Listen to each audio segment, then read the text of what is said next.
Hi guys, that's Gianpaolo Lorusso speaking for a new edition of PPC World News, the number 70. And here we have today, in virtual of course, Purna Virji. How Purna? How are you? Ciao, I'm good. I'm very happy to be here, Gianpaolo. Mille grazie for having me. Pleasure is always and entirely mine. Okay, let's move to the first news. Um, this is it's not it's a little older. It's not from the last 15 days, but it's really important, and it deals with the Microsoft audience and LinkedIn targeting. So I would like to say what you think about it, and if you know if, but I think I know you don't. You don't. If you know when it will arrive in Italy. So I know I wish I don't have a date for Italy just yet, but the minute I will, I'll ping it. I'll make sure Gianpaolo you know first, and then you can set it out. But yeah, this is such a good article. So if I have any Italian advertisers, if you are advertising to clients in the UK or Germany or in the US, the Microsoft Audience Network is such a good feature to look at for a couple of different reasons. One, sometimes if advertisers are feeling like maybe I don't want to go so heavy with PPC ads right now, maybe not so much salesy messaging, then having a native ad that really shows up in the context of the article and what people are looking at can sometimes be a really good way to get your top of mind awareness, get some presence. And I like Joe's article because he talks about LinkedIn profile targeting being a big benefit. So let me just quickly back up and say, so Microsoft Audience Network, you can create either as part of a search campaign or create a separate campaign with a separate budget that only shows to the native ad placement on sites such as msn.com, outlook.com, and so on, and some selected trusted partners. And what it does is allows you to expand your reach and show up to high volume places beyond the search results as well. And it's not just good for LinkedIn, though I will talk about that in a second. Think about remarketing. If you have a remarketing campaign going on, well, the first thing I always buy into me every time is start pay. So I'm going to talk about shoes for a second. So let's say if I'm a shoe seller and people have come to my website, they've checked out before, I want to serve remarketing ads to them. I could even just take that same remarketing audience within my PPC campaign and serve native ads just to people in my audience. So it's very different than buying like a display ad on like the homepage of msn.com. Here it's just a way to expand the reach of your audience. So it's showing ads to your audience selected from PPC just in different placements. But LinkedIn, that's something that only Microsoft Advertising has. It's not available on Google Ads, for example. And you can target. So if I wanted to target all the employees who worked at Microsoft, I could run a campaign that targets just them. Or if I was a company that made marketing swag products, right, with cool umbrellas, USB drives, etc., I could serve it to only people who worked in marketing at Microsoft, for example. So that's really, really helpful. And you could run those image native ads just to those people. Yeah, I think it's a very interesting news, and this can change weights in the market, because for the first time I think Microsoft with this feature is head of Google in some years. So hope this will come globally as soon as possible. Okay, Yeah. let's move to another very interesting news from Microsoft. It's a combination, actually. It's not so that I have selected all this Microsoft sourced news just for you, but in the last 2 weeks you did very clever moves. And so that's the reporting of what you did. Here is you published some insights and trends of COVID pandemic, and so yeah, and you are going to you are updating them. So that could be very interesting for someone advertising in one of these verticals. What do you want to add to this?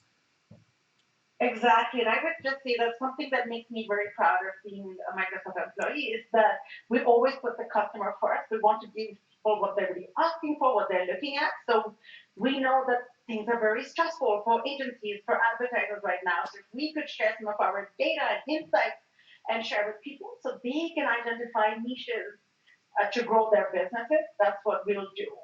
And while, of course, right now search is down, and search advertising spend is down in industries like travel, of course, there are new niches where things are coming up. Like we are seeing, for example, things like fitness and workout going more. Hobbies, that's gone up so much because of the COVID-19 situation. People are looking for things to do during quarantine, when interestingly, like hobbies as a vertical was sort of dropping year over year, and now suddenly it's become much more popular again. So even if you are in the retail vertical, like find these little niches and see that what can you do to make yourself stand out. We always recommend like don't turn off your campaigns right now. You can pause them or put them down to like really low spend, like 5 cents is the minimum bid in the US for your keywords. Put it down so the system keeps learning. It doesn't have to start over from scratch. So find these little opportunities to keep things running in. And yes, this is going to be updated regularly. So bookmark this site. I have as well. Now keep going in and looking at it to find opportunities. Yeah. I completely agree with you with not to stop campaigns.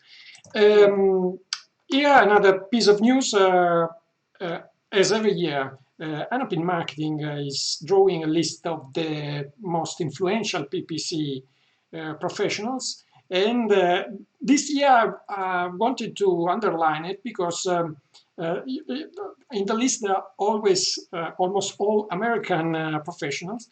And I think in Europe and in Italy, there are very interesting figures, they're very interesting professionals now. So I wanted just to stimulate my audience, of course, the ADworld Experience audience, to vote. You have been twice, I think, the number one in this list, isn't it? I was number one time, once. Number two another time. But that's okay again. But I think you're absolutely right. Like every time I'm lucky enough to get to come to Europe and meet some of the people, I think there's amazing talent there. Like please, I would be so happy to see people like you, Gianpaolo, who isn't higher on the list. And of course, you're so well known and so well respected. But again, vote for Gianpaolo now. And people like Blue March, like Martin Rothberg from Germany, Andreas Flor, for example. There's so many amazing talents within Europe as well. So I agree. I could say let's make this less global. So vote and Italy is like my favorite country in the world. So more Italians on the list would make everyone very happy. Thank you. Okay, let's move to the next piece of news. This one from Conversion XL, and that's interesting because they have at the beginning this this graphic way of showing things. It's not so clear, but it actually says it's a comparison between very granular structures, so little groups like scards, like groups formed by one of very few keywords, and machine learning driven groups. The red one, the most little one, are below the threshold of ROI. The blue one, the larger one with machine learning technology, are more often than the other on a very good ROI. So that kind of representation really, it's really interesting to know, to understand that maybe it's no more SCAG, is no more a best practice, and everyone knows that I've never been a great fan of, of the tactic. Me neither. Yeah, because I thought it was unnatural since the beginning. And even alpha beta campaigns, the one with mutually exclusive types of matching. I've not been a fan of that either. What would you think about this? What would you add to this post? Well, firstly, I really like the representation. I think this article is really well written. They explained their case very well, so it was a very good read. I would say I agree. Like, I think some of these tactics, they do age, and some of them don't age well. Some things like road match still very relevant today, but some things like Sky, I think that there's so many different levers that you can pull that investing time now in Sky doesn't work. The machine knows so much more, like what the different logics and the combinations of different pieces of data that a machine can do, and we just cannot replicate it as humans. So I would say do smaller, do fewer ad groups. Don't worry about the scan, and let the machine learn. Give the machine more information to learn, and you can drive scale lots of different ways. Like I'm a big fan of automation. A lot of the cases, so if you can use, you can create if you want more control, but still want the machine to learn, like use scripts to your benefit, use app customizers. You can look at the bidding as well. But yeah, I would say don't. Me personally, like there's very few cases where I can see the need for stats. Yeah, maybe some in very specific and hyper competitive keywords. Yeah, but that's it's a limited opportunity. Okay, let's move to another piece of news. As you may know, probably Google has decided to make free their shopping apart, at least the shopping tab of their SERPs. This is a very interesting news because moves a lot the shopping area of the search engine. Of course, I will not ask you to comment on it because it's not something you can manage. Let's move to the next news, which is again from Microsoft. These are some other verticals, insights for auto insurance, business to business and financial services. It's a very nice insights. So we will also, Nikki, I think, in the PSA conference, Paid Search Association conference, which we will talk about immediately after. Have you something to add to this, to comment on this? No, but I think that these type of blogs are going to come out that are looking at search insights and how people's behavior is changing. And just overall, like this is really good one for the insurance industry. But if we think overall, like people are still searching a lot more. People are home a lot more. We're using the internet now more than even ever before COVID-19. And they're using desktop a lot more too. We're seeing that trend overall going up. So if you try to think about the opportunities, how can you show up?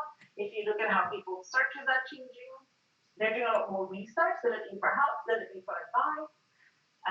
I think these would be really good verticals to look at.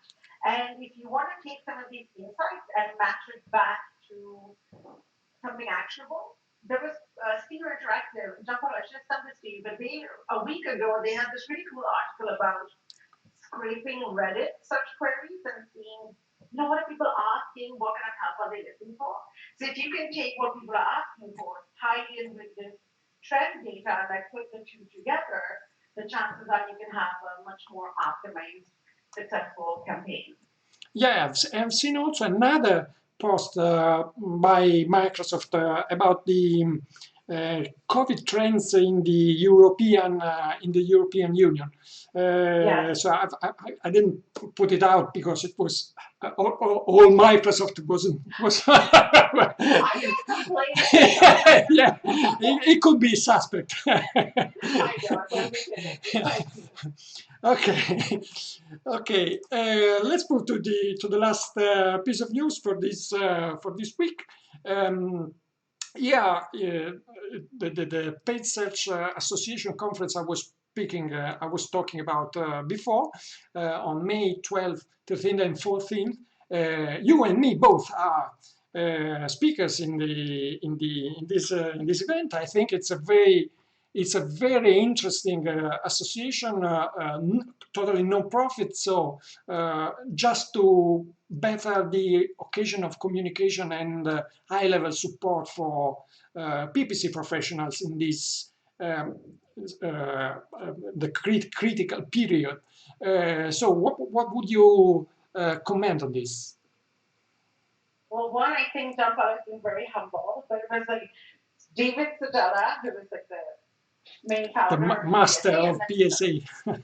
so exactly, he's like the grand master of PPC. So him and Gianpaolo actually, you know, came up with some of this idea that some conferences are getting canceled or postponed, and so how can people learn? People are especially struggling right now with their home. How can we help people? And so Gianpaolo has taken up this all the heavy lifting really to help plan and organize this, and he's put in him and Lisa Ressler and Isabella, like the whole PSA board has come together, really just an act of love and care for the community. So please join us. There's no cost. We really just want to help you over a period of three days, and we'll give you all the insights you need. And if there's a topic that you think you want to see covered, let us know. If it hasn't been covered, we're still happy to chat about it in forums like this or over social media. Yeah. There are also three panels, 3 hours of panels and Q&A sessions. So it's plenty of time and occasions to deepen your curiosities about PPC. Okay, Purna, thank you for your time. You have been very kind as usual. And let's see in Italy again in ADworld Experience, if not before. I know, I hope so before. I cannot wait. I miss Italy. I can't wait to come back. So thank you for having me. It was so much fun getting to chat with you. And hopefully I'll see many of you at the PSA conference. Okay, okay. Ciao. Ciao guys.